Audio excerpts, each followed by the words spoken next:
quien llevó él mismo nuestros pecados en su cuerpo sobre el madero, para que nosotros, estando muertos a los pecados, vivamos a la justicia, y por cuya herida fuisteis sanados. Primera de Pedro 2:24.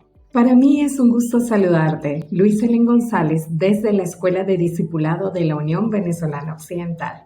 Hoy, un nuevo episodio del Plan de Dios, su mayor regalo, que lleva por título La Cruz, nuestra justificación. A la luz de la palabra de Dios, vamos a descubrir cómo la cruz de Cristo nos justifica. Vamos a realizar algunas comparaciones y algunos repasos de lo que hemos estudiado sobre la ley de Dios y el pecado, además de la naturaleza de Cristo. He dividido este estudio en 3 partes, así que te voy a invitar a que puedas ver cada video detenidamente, eso sí, con tu Biblia, porque allí es donde Dios te va a mostrar a través de la guía de su Espíritu Santo lo que Él quiere decirnos a cada uno de nosotros. Ven, acompáñame.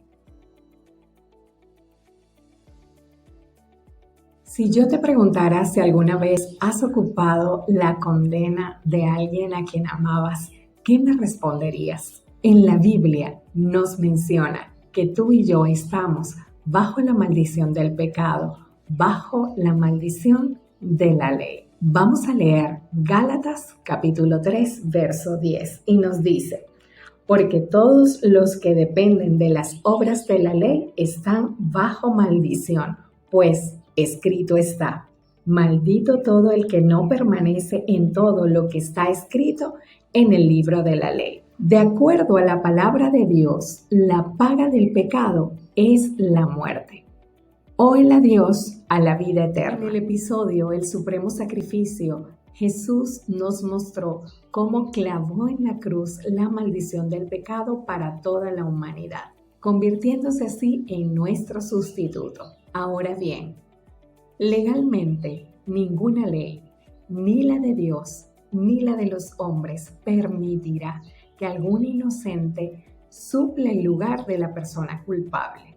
Entonces nos preguntamos, ¿cómo Cristo, siendo inocente, pudo ocupar o sustituir el lugar del pecador culpable, es decir, de toda la raza humana?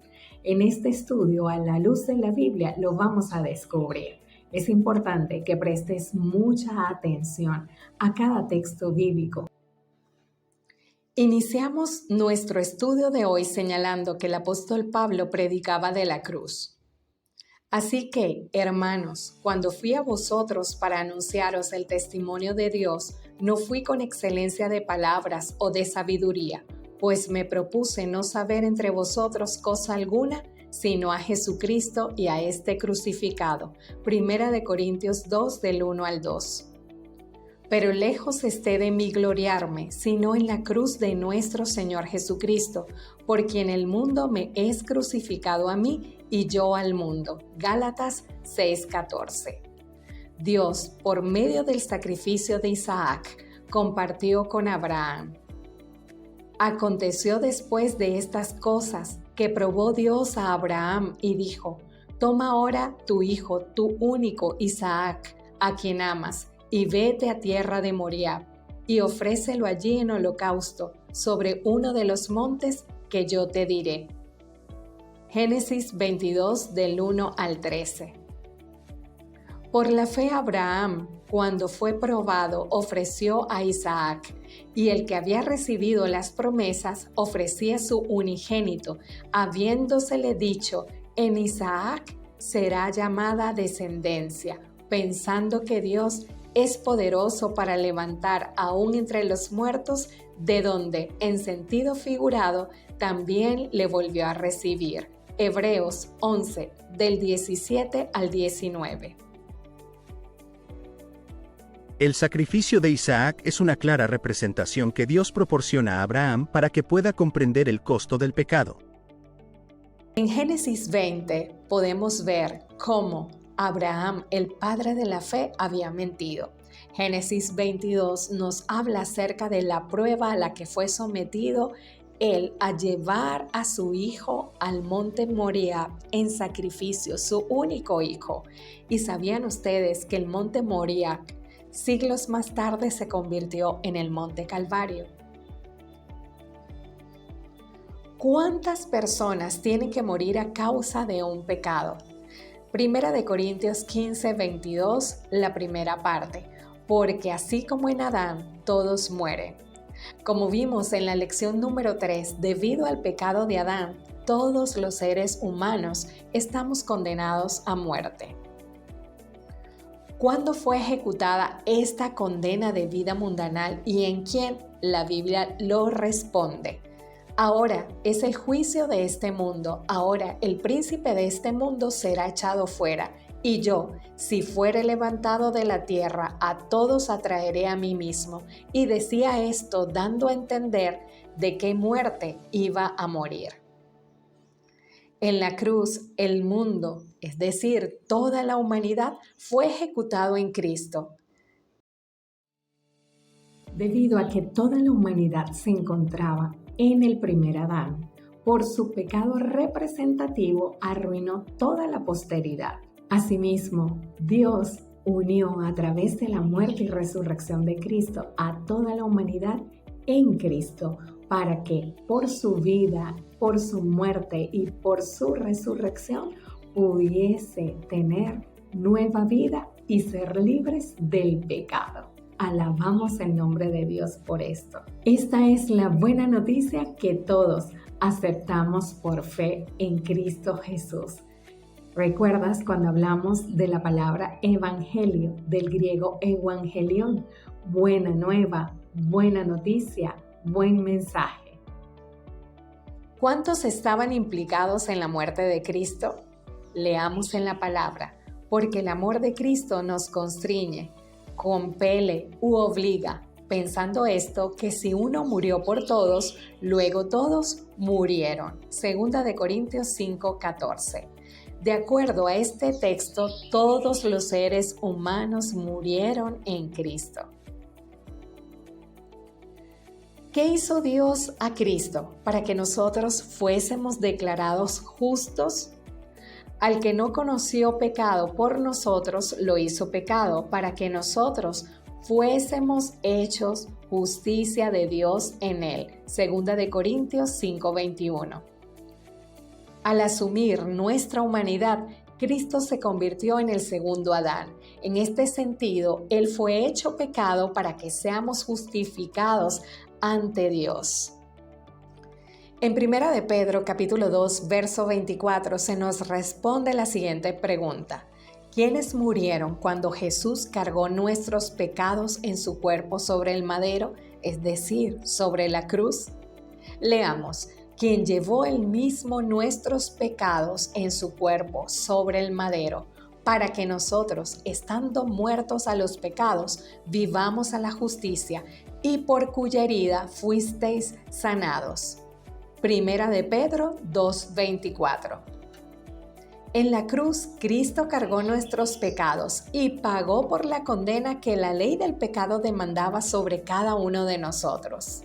Dado que nuestros pecados son frutos de nuestra naturaleza pecaminosa, Cristo Jesús cargó con ellos en la cruz, haciéndonos libres de la maldición del pecado. Como resultado de nuestra muerte en Cristo, Dios trata de manera profunda la raíz del pecado, que es nuestra naturaleza pecaminosa. En el libro de Gálatas, capítulo 2, verso 19, encontramos una confesión que hace el apóstol Pablo acerca de sí mismo en relación con la ley. Porque yo por la ley soy muerto para la ley, a fin de vivir para Cristo. Porque todos hemos pecado, tenemos que morir. Jesús no vino a acabar con la pena de muerte que pende sobre las cabezas nuestras, sino a cumplirla. ¿Cuándo entonces el apóstol Pablo muere a la ley y por qué? Y les tratamos este punto para que podamos comprender un poco acerca de cómo morir al pecado.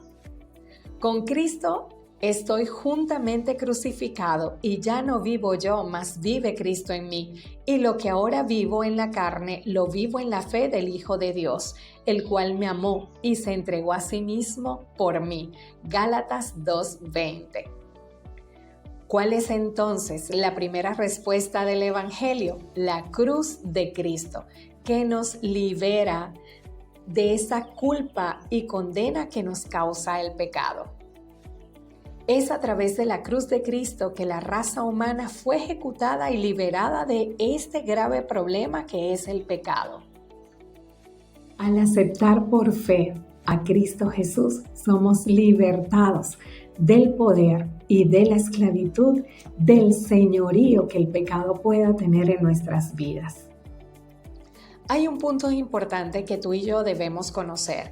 Y el primero es, ¿durante cuánto tiempo la ley del pecado tiene dominio sobre nosotros? Romanos 7:1. ¿Acaso ignoráis, hermanos, pues hablo con los que conocen la ley, que la ley se enseñorea del hombre entre tanto que éste vive? Dado que la paga del pecado es la muerte, esta condena pende sobre nosotros siempre y cuando estemos vivos. Es solo cuando morimos que estamos en libertad de esta maldición. Y el segundo punto es cómo Dios nos liberta de estar bajo la ley. Leemos Romanos 7:4.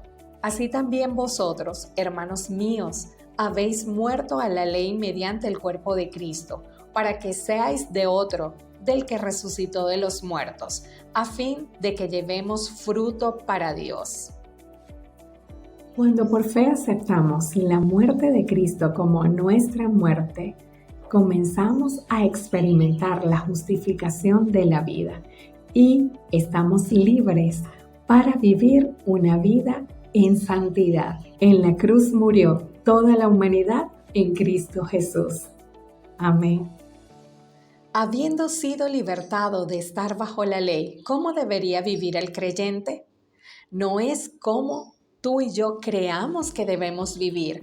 Debemos vivir como nos dice la palabra de Dios. Romanos 7:6. Pero ahora estamos libres de la ley, por haber muerto para aquella en que estábamos sujetos. De modo que sirvamos bajo el régimen nuevo del Espíritu y no bajo el régimen viejo de la letra. El creyente quien ha aceptado a Cristo y ha sido liberado de la ley sirve a Dios por amor. Este es el espíritu en que actúa, ya que el espíritu de la ley es el amor. La palabra de Dios es fiel y verdadera y nos continúa respondiendo a preguntas como esta. ¿Qué verdad declara Pablo en relación con aquellos que creen en Cristo? Leamos Colosenses capítulo 3, verso 3. Porque habéis muerto y vuestra vida está escondida con Cristo en Dios. Un cristiano es aquel quien por la fe ha muerto a la antigua vida de pecado y ha resucitado en Cristo para servirle en novedad de vida. Esto es el verdadero significado del bautismo. El incrédulo, que aún es objeto de la ley, sirve a Dios por miedo. Esto es lo que significa vivir en la letra. Palabra fiel es esta: si somos muertos con Él, también viviremos con Él. Segunda de Timoteo 2:11. En este mundo comenzamos con la vida y terminamos con la muerte, pero en el reino de Dios comenzamos muriendo a la vieja vida y terminamos con la vida eterna de Cristo. ¿Qué debe tener lugar antes de que podamos experimentar la libertad de pecado? Romanos 6:7. Porque el que ha muerto ha sido justificado de pecado. No podemos experimentar la justificación en Cristo sin identificarnos primero con su muerte, lo cual ocurre al aceptar a Cristo como nuestro Salvador. Una condena penal solo puede justificarse legalmente o liberarse de su crimen tras cumplir la pena. En la Biblia, liberado o justificado se traduce como absuelto. Así la cruz de Cristo representa el poder de Dios para la salvación. Primera de Corintios 1 del 17 al 18. La justificación es un término legal que significa cumplir o pagar la condena de otro. A través de la cruz, Cristo nos justificó, pagando la demanda de muerte que el pecado exigía por cada uno de nosotros.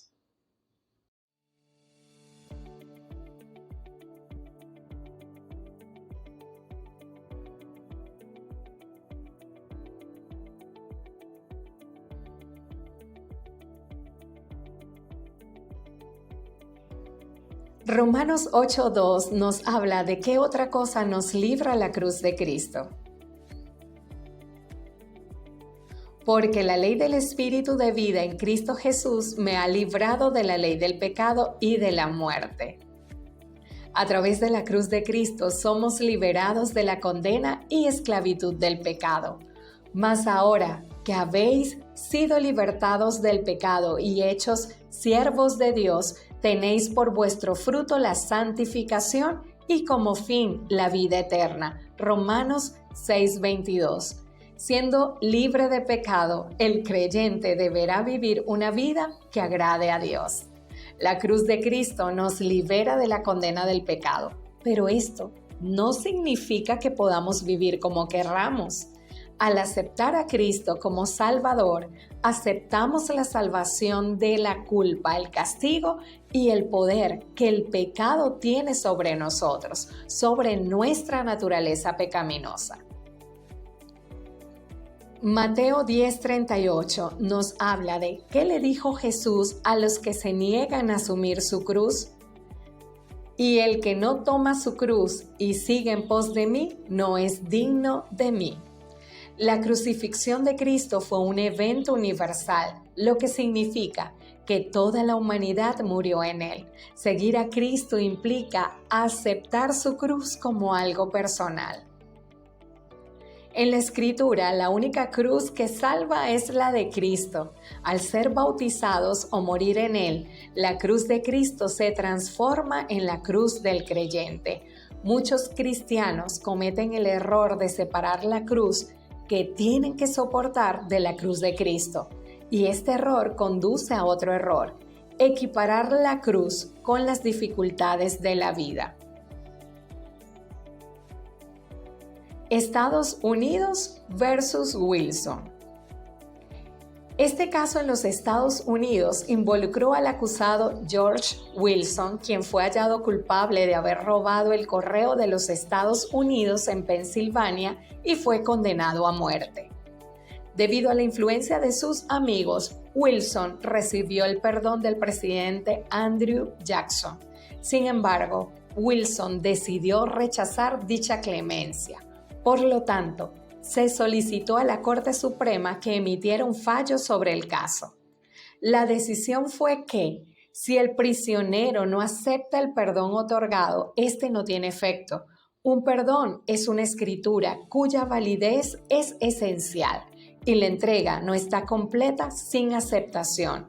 Luego, puede ser rechazada por la persona a quien se le entrega. Y si esta persona rechaza el perdón ofrecido, no existe poder en ese tribunal para obligarla a ejercerla. Wilson fue ahorcado. Cada ser humano, al igual que Wilson, quien rechazó el perdón, tiene la oportunidad de aceptar o rechazar el perdón que Dios da a través de Cristo Jesús. Esta justificación es un obsequio que se puede aceptar o rechazar.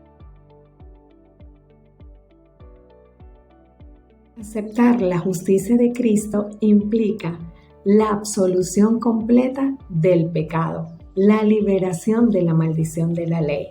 Todo lo contrario es, si rechazamos la justificación en Cristo Jesús, somos destinados a vivir bajo la condena del pecado. ¿Quieres aceptar la justicia de Cristo Jesús? Ve, busca al Señor de todo corazón. Entrégale tu vida a Él, ora, sigue meditando en la palabra de Dios, búscalo en oración. Hace unos días recibí un audio de una persona que está unida al ministerio que llevo Conectadas con Dios y decía, tenemos que predicar sobre que Cristo viene por segunda vez. Dejemos de predicar que estudiemos la Biblia y que oremos, sino que Cristo viene. Déjame decirte que quedé reflexionando en esto y dije, no podemos desligar el estudio de la Biblia, la oración de la predicación del Evangelio. Desde acá, la Escuela de Discipulado de la Unión Venezolana Occidental de los Adventistas del Séptimo Día, hacemos un llamado a la predicación del Evangelio, pero también al estudio de la Biblia, a que busques la guía de Dios en oración, supliques por el derramamiento del Espíritu Santo en tu vida y la de otras personas que predican la palabra para que mensajes como estos puedan llegar a la mente y al corazón de cada ser humano. Dios te bendiga, Dios te guarde y será hasta un próximo episodio de la Escuela de Discipulado en el Plan de Dios, su mayor regalo.